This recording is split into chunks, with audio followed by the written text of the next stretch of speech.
Setelah 2 hari, Yang Tong menelepon Yang Huiking dengan tergesa-gesa. Yang Huiking bertanya-tanya bagaimana anak campuran ini bisa memikirkannya.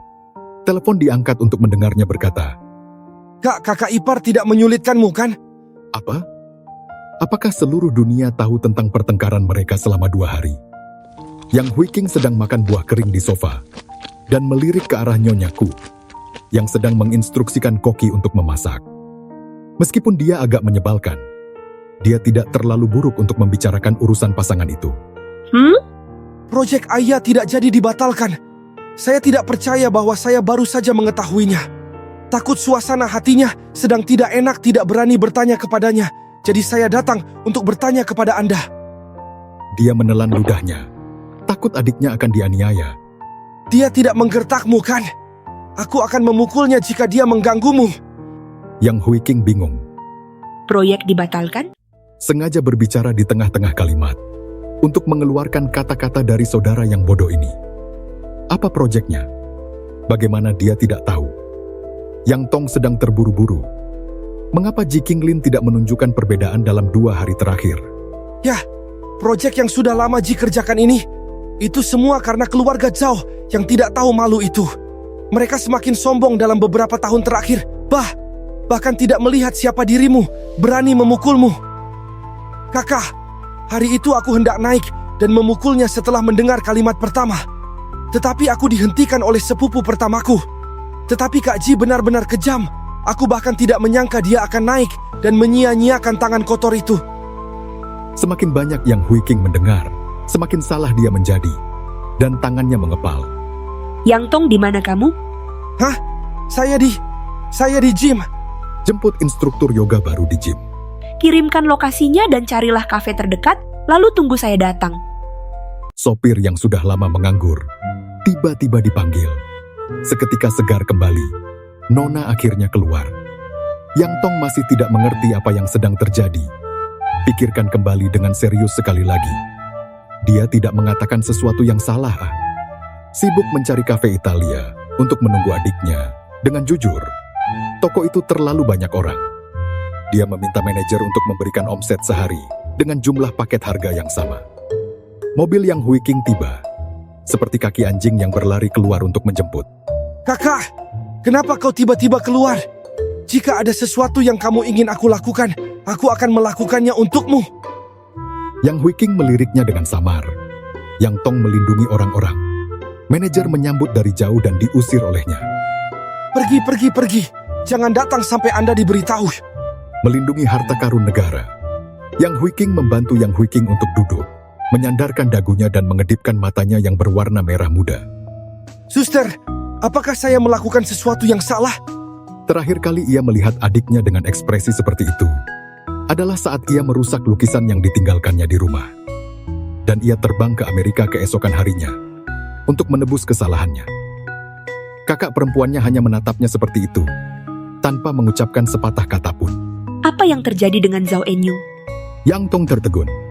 Tidak, Ji tidak memberitahumu. Keringat merembes keluar dari tangan Yang Huiking. Mendengarkan kata-kata Yang Tong, berarti Zhao Enyu mendapatkan idenya sebelum dipukul oleh Ji Qinglin. Tapi ketertarikan Zhao Enyu padanya, bukankah dia mengetahuinya saat makan malam amal keluarga Zhao? Bagaimana dia mencari masalah dengan Zhao Enyu lagi setelah sekian hari di masa lalu? Yang Tong tergagap. Pada hari itu, saat Nizhen pergi ke militer, kami berkumpul di Kyui. Zhao Enyu juga ada di sana dan minum terlalu banyak dan mengatakan hal-hal yang tidak masuk akal. Omong kosong apa? Omong kosong macam apa yang bisa membuatnya pergi dan memukuli Zhao Enyu setelah sekian lama? Dan bisa membuat Yang Tong ingin memukulinya setelah mendengar kalimat pertama. Yang Tong menahan wajahnya yang merah. Hanya beberapa kata yang tertukar. Jangan tanya, adik. Yang Huiking memikirkannya. Hari itu dia kembali mencium bau alkohol, tapi jelas tidak minum apapun. Memasuki pintu dan menciumnya tanpa penolakan. Mungkin bisa menebak kata-kata apa yang diperlukan untuk membuat Ji Qinglin kehilangan kendali, hingga memukul seseorang, dan kembali menyeretnya ke dalam hubungan seks. Hanya saja, kenapa dia tidak mengatakan apa-apa? Yang Tong melihat keheningan Yang Huiking dan merasa khawatir. Mencicit. Bagaimanapun, Itulah yang terjadi Ji menghajar Zhao Enyu. Zhao Tianze menyandung Ji dan membuatnya membatalkan proyek tersebut. Yang Hui King menangkap maksudnya. Proyek apa? Yang Tong sangat marah dan sangat membenci tindakan Zhao Tianze. Ji sudah pergi ke rumahnya untuk meminta maaf. Dia juga tersandung, bukan orang Ini adalah proyek ini Perusahaannya telah mengikutinya selama 2 atau 3 bulan dan mempersiapkannya hampir setengah tahun yang lalu. Pikiran saudara Ji telah memikirkan hal ini selama setengah tahun terakhir. Yang Hui King tidak bisa berkata apa-apa. Mengapa? Karena dia kehilangan proyek sebesar itu dan menderita kerugian sebesar itu. Dia tidak menyebutkan sepatah kata pun. Jantungnya sangat sulit. Melengkungkan punggungnya, tiba-tiba sesak napas. Yang Tong panik.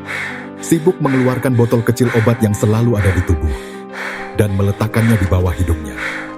Pada saat ini dan sangat tenang, menepuk-nepuk punggungnya dengan lembut. Saudari, tarik napas perlahan-perlahan. 1, 2, 3. Baiklah, luangkan waktu Anda. 1, 2, 3. Setelah beberapa kali, napas Yang Hui King akhirnya menjadi stabil. Yang Tong bersandar tak berdaya di belakangnya. Tubuhnya berlumuran keringat. Memegang tangan Yang Hui King dengan erat. Kakak, jangan apa-apa. Yang Tong secara pribadi menemani Yang Hui King kembali ke Taman Cahaya. Dengan sengaja menghindari topik Ji Qinglin. Dan hanya memberitahunya beberapa hal di sekolah. Dan menyaksikan Yang Hui King di Taman Cahaya selama lebih dari 1 jam sebelum pergi dengan tenang.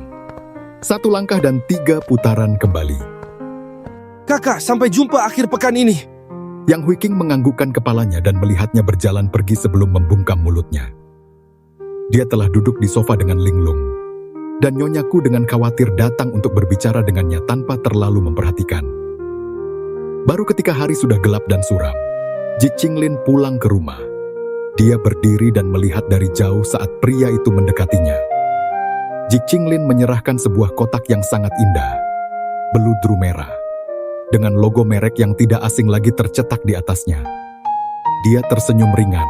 Ini dikirim ke Paris untuk dibuat sesuai pesanan, jadi butuh waktu sedikit lebih lama. Dia tidak tahu apa yang terjadi di dalam hatinya. Tetapi pria itu hanya menatapnya, hanya untuk melihat apakah dia menyukainya. Kelembutan menghantam hatinya dan dia ingin melompat ke dalam pelukannya. Apa pedulinya dia dengan cincin itu? Dengan tangan di saku, pria itu membungkuk lebih dekat. Wajahnya hanya berjarak sekepalan tangan dari wajahnya. Nafasnya yang panas menerpa wajahnya saat dia berbicara. Bukalah. Nada suaranya lembut. Tidak ada sedikit pun emosi yang tidak senang. Hanya penuh antisipasi terhadap ekspresinya setelah membuka kotak.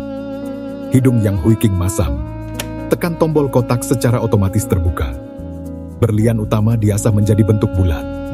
Dengan cincin berlian yang lebih kecil di sekelilingnya. 6 set cakar. Semua cincin dilapisi dengan berlian kecil yang cerah. Berkilau dan berlapis-lapis. Berlian utama terlihat setidaknya 10 karat. Dengan memasukkannya ke dalam kotak, Anda bisa merasakan beratnya hanya dengan memegangnya di tangan Anda. Lubang hidungnya tampak masam, tetapi ia masih tetap bertingkah manis. Bagaimana Anda memakainya sebesar ini? Dengan berlinang air mata, ia menunduk, menggoyangkan jari-jarinya di tangannya, dan berbisik. Ini sangat berat. Bisa-bisa jari-jari saya patah. Dia melihat ke bawah pada kemungkinan tertindih, dan menyadari bahwa cincin itu tampak terlalu berat di tangannya. Kalau begitu, jangan pakai, simpan dan simpan saja. Dia mengatakan apapun yang dia inginkan. Dia menanggapinya dengan serius ketika dia cemberut bahwa dia akan hancur. Dengan nada bercanda dia mengatakan bahwa dia akan memberinya cincin baru. Dia benar-benar bersusah payah memesannya. Air mata Yang Hui King kembali meleleh. Hatinya terasa masam dan panas. Akhirnya, dia tidak bisa menahan diri untuk tidak jatuh ke dalam pelukan pria itu dan memeluknya dengan erat. Ji Qinglin tidak menyangka pelukan yang tiba-tiba ini. Dan tanpa sadar, tangannya setengah terbuka untuk memungkinkan dia menerkamnya. Dia terdiam beberapa detik sebelum memeluknya kembali. Dagunya bergesekan dengan bagian atas kepalanya. Ada apa? Yang Hui King menggelengkan kepalanya dan akhirnya meneteskan air mata. Sambil menangis, Ji Qinglin tidak pernah melihat situasi ini. dan tidak berani berbicara, hanya memegang tulang punggungnya. Jangan menangis lagi. Yang Hui King menangis lebih keras lagi. Emosi yang telah dia tahan hampir sepanjang hari itu meluap. Karena dia telah menyinggung perasaan keluarga Zhao. Karena dia telah kehilangan proyek yang telah dia kerjakan dengan susah payah begitu lama. Dia bahkan memintanya untuk pergi ke keluarga Zhao untuk meminta maaf. Tidak ada keluhan. Begitu banyak gangguan di luar rumah, kembali ke keluarga tetap damai baginya. Dia kedinginan selama beberapa hari, dia merasa jengkel. Bahkan jika terjadi perceraian, bagaimana menulis perjanjian perceraian telah dipikirkan. Dia, bagaimanapun, telah pergi untuk memesan cincin kawin lain untuknya. Semakin dia memikirkannya, semakin dia sedih. Hatinya sakit dan bengkak. Sampai pakaian di dadanya bisa memeras air. Air matanya hanya mengalir kering. Masih memeluknya erat-erat. Terkubur di dalam dadanya, suara lirih bertanya. Mengapa Anda bersikap begitu baik kepada saya? Suara itu teredam. Ji Qinglin bertanya-tanya apa yang harus ditanyakan. Kamu adalah istriku. Dia memeluknya setengah badan lagi, menghirup aromanya, melepaskannya dan mundur setengah langkah. Menyeka air mata, masih terengah-engah. Mata berair menatapnya. Ujung hidungnya memerah. Lagi? Aku akan menyukaimu jika kamu bersikap lebih baik padaku. Mata bengkak seperti kelinci kecil, tetapi penuh dengan momentum seperti seorang jenderal wanita yang sedang memberikan perintah. Ji Qinglin merasa geli dan mencondongkan tubuh untuk menciumnya. Untuk menyukaiku? Untuk, sedikit lagi sama seperti Anda. Yang Hui King dicium sampai ke titik di mana otot dan tulangnya terasa lembut. Dan dia semakin mempercayai orang di depannya setelah mengalami perubahan hati. Dari lubuk hatinya yang terdalam, dia menerima ciuman dan pelukannya. Pupil matanya sedikit tertutup dan matanya yang menawan seperti sutra. Ji Qinglin hanya merasa bahwa dia seperti bunga yang telah menyerap nafsu hari ini. Terisi penuh. Kuncupnya mekar dan udara dipenuhi dengan aroma manisnya. Jarang sekali menantikan postur seperti apa bunga ini akan mekar setelah dipetik. Keduanya sudah lama bergeser posisi. Mengeringkan makan malam di atas meja untuk berpesta di tempat tidur. Korset yang Hui King terbuka, memperlihatkan tubuh ketonnya yang indah. Mengangkat satu kaki, sudut matanya menawan. Jari-jari kakinya mendorong ke meja Ji Qinglin. Dia dengan patuh memegang kaki lembut yang dibawa ke matanya. Dan dia menatapnya, memiringkan kepalanya untuk mencium jari-jari kakinya. Ujung hatinya tergelitik, gemetar tak terkendali di bawah matanya. Mengangkat salah satu kakinya, dia menelusuri punggung kaki di atas daging betisnya, mengusap lekukan lututnya. Dia tidak bisa menahan rasa gatal untuk menunduk ke belakang dan ditarik kembali. Ji Qinglin sudah melepaskan pakaiannya, setengah berlutut di tempat tidur dan menyelidik ke depan. Bibir dan bukan telapak tangan mencium pahanya, sampai ke pangkal pahanya. Menatap Yang Hui King, dia melihat rambutnya sedikit acak-acakan dan memerah, dan kepalan tangannya menempel di mulutnya. Dia mengambil tinjunya dengan satu tangan, dan satu tangan menjelajah ke arah tempat rahasia. Tertawa pelan. Cincin basah lagi. Bermain seperti musik, dengan lembut berkumpul perlahan. Matanya terkunci padanya. Melihatnya di tangannya tenggelam dan mengapung. Jelas kelaminnya sudah lama berdiri, tetapi dia terlihat normal, seolah-olah setiap saat bisa menarik diri. Hanya dia yang tersentak. Di bawah spray tempat tidur, ada ombak. Dia tidak puas, dan bergerak lebih cepat dan lebih cepat. Berputar-putar di sekitar pusat jus cinta yang meludah. Bukankah kamu harus menyukaiku untuk menumpahkan air mata sebanyak ini? Yang Hui King berteriak. Cukup, tidak ada lagi. Dia menggelengkan kepalanya ke arahnya. Matanya menatapnya dalam-dalam dengan cinta yang dalam. Menariknya ke dalam jurang nafsu. Sambil menundukkan kepalanya, dia mencium bibirnya yang basah. Tidak cukup. Ketika bibirnya mencium, pikiran Yang Hui King dipenuhi dengan darah. Tidak tahu bagaimana harus bereaksi. Seluruh tubuhnya langsung terbakar. Dengan ilusi dicintai sepenuh hati. Kakinya tanpa sadar menjepit kepala pria itu. Tapi sekarang dia berhenti berteriak tidak dan bertolak pinggang untuk menemuinya lebih dekat. Ji Qinglin. Karena bingung, tangannya turun ke bawah untuk mencarinya. Tangannya menyentuh telinganya dan terasa dingin. Bagaimana mungkin dia baru saja terkena api? Pria itu berkonsentrasi pada sentuhan di bawah bibirnya. Takut untuk menyentuhnya. Mengusapnya seperti bulu. Hangat, lembut dan menggembung. Celana dalam itu semakin basah. Bentuk bagian dalamnya semakin menonjol. Vulva terbuka dan tertutup. Dan celahnya dengan malu-malu menunggu untuk terbuka. Terus-menerus mengeluarkan embun. Perlahan-lahan melepas celananya. Bibir dan lidahnya yang hangat di atasnya. Yang Hui King menjerit. Gemetar. Vagina terbuka untuknya. Dia menjilat dengan lembut di atas lipatan vulvanya. Merasakan kehangatan yang basah. Dan asin dari cairan cinta di antara kedua kakinya. Batang hidungnya yang tinggi ditekan ke arah putingnya yang membesar. Bergerak maju dan mundur seiring dengan lidahnya. Suara tenggorokannya bergulir sangat jelas. Dan yang bisa dipikirkan, yang Hui King di kepalanya adalah dia menelan. Dia menelan. Vaginanya semakin panas dan panas. Jari-jarinya mencengkeram rambutnya. Suaranya lembut dan manis. Ji Qinglin, aku menginginkannya.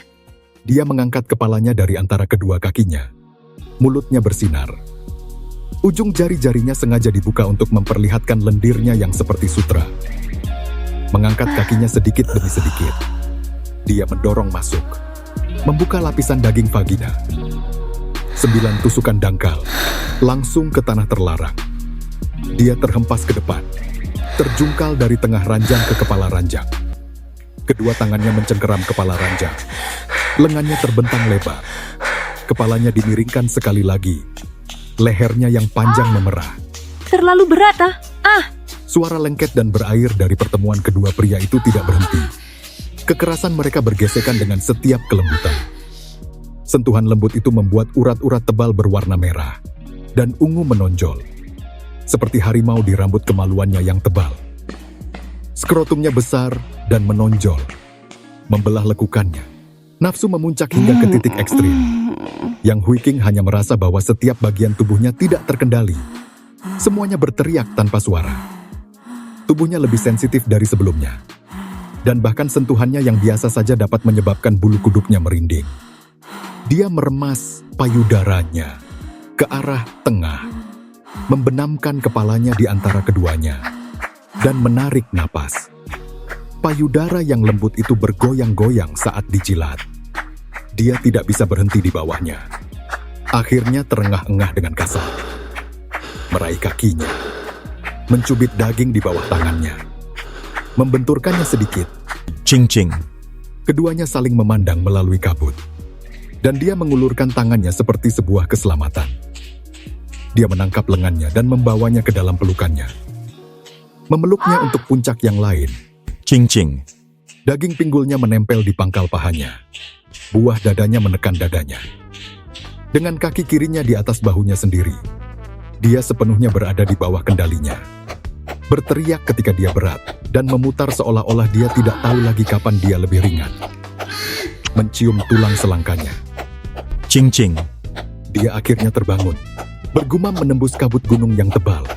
Matanya jernih sekali. Gigit daging di pangkal lehernya. Cing-cing. Dia tidak lupa untuk memintanya dalam sangat bagus dan lembut. Sangat menyukainya. Tongkat daging itu berdenyut dengan keras. Daging lembut di dalam lubang itu bergetar tak henti-hentinya. Tak jauh dari ambang batas. Mata Ji Qinglin memerah dan bertanya dengan serius. Dapatkah saya membidiknya? Pria yang dibalut nafsu itu membalas dengan ciuman. Dia akhirnya rileks. Dan dengan satu gerakan, air maninya tumpah seperti aliran air panas yang deras. Dagingnya berkontraksi dengan tajam. Mencekiknya. Punggungnya menegang. Dan daging pinggulnya menegang. Butuh waktu lama sebelum dia perlahan-lahan meluncur ke bawah. Kelaminnya masih beristirahat di dalam vaginanya yang lembut. Bergerak dengan tenang. Menahan kakinya agar tidak menutup. Ayo kita lakukan lagi ya. Yang Hui King tidak memiliki kekuatan untuk berbicara. Hanya menggelengkan kepalanya. Dia bangkit. Matanya gelap dan cerah. Cincin lain untuk Anda.